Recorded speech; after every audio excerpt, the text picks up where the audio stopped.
naomba msikilize. Kuna kitu kimoja ambacho mwenyekiti amekifanya ambacho mimi sijakifurahia. Huyu mimi siniwasikiliza. Huyu ni kiongozi wa serikali, si ndio? Mimi huwa nakasirika na kuchukia na huwa nakuwa mbogo mtu anapotumia madaraka yake kumuumiza mtu. Kwa mfano, mimi ni mkuu wa wilaya, si ndio? Nikimuumiza mtu yeyote, hawatasema Magoti, watasema serikali ya Samia, si ndio? Huyo mkuu wa wilaya anaonea watu na nini? Wazee wangu mlioko hapa mnajua Kisarawe hapa ilikuwa inaendeshwa kibabe. Mtu anachukua shamba la mtu, anabomoa nyumba ya mtu, anauza. Si nimesikia huyu hapa kapokonywa mtu heka zake 12. Si umesikia hapa mtu kachukua kisima cha msikiti. Sasa leo hii wakisema serikali nani au utokeni fanyeni hivi na hivi, kama mwenyekiti anaumiza watu, nyewe mtafurahia? Wewe kijana, njoo simama hapa kwa mwenyekiti.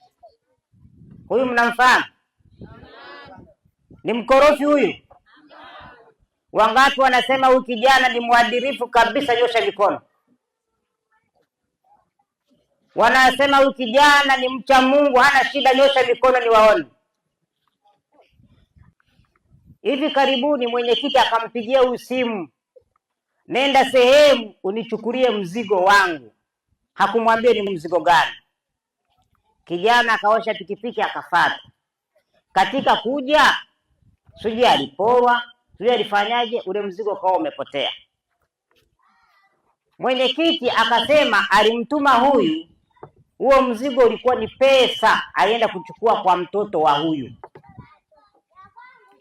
Mwenyekiti anasema ni 3,300,000. Lakini wakati anamtuma huyu hakumwambia ni pesa. Na kama pesa zilitakiwa zitumwe za mtoto wa huyu, kwa nini mtoto wa mwenyekiti asingemtumia kwenye simu au angemwambia kanichukulie pesa? Hilo sio shida. Kilichonisikitisha, mwenyekiti akamkamata huyu kijana, akampiga, akamfunga pingu. Na mwenyekiti ana pingu za polisi. Mimi nikamuuliza mwenyekiti, huyu kijana alipata shida sana, akaogopa. Na baada ya mwenyekiti kumpiga huyu kijana, akamlazimisha, akamsainisha fomu ile 3,000,000, anachukua nyumba ya huyu, ya mama yake. Unaona? Mama yake huyu naye ni mgonjwa wa moyo.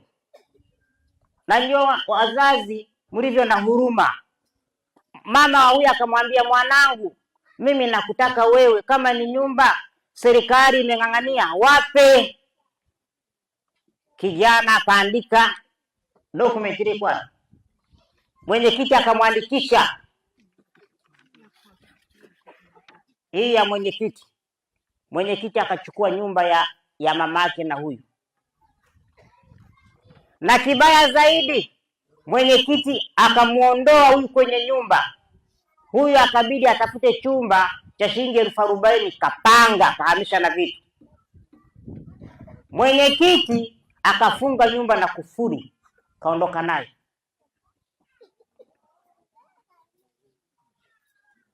Huyu mama yake ana mashamba haya. Wakati mwenyekiti amefunga nyumba ya mama yake huyu, mwenyekiti akatafuta wateja wauze nyumba. Sasa usiku mwenyekiti anapeleka madalali kuuza nyumba. Sasa ameisha msainisha nyaraka. Bado haitoshi, mwenyekiti wetu Fundikira akataka tena auze mashamba ya mamake huyu mawili. Sasa wananchi, Mimi nataka msiseme mimi kwa kuwa ni DC. Chukulia huyu kijana ni mwanao, mwenyekiti wa serikali amemtendea hivyo mwanao, alafu mwenyekiti anakuja anakaa hapa mbele. Unafikiri kwa hizo huyu anafaa kuwa mwenyekiti? Semeni ukweli, anafaa kuwa mwenyekiti?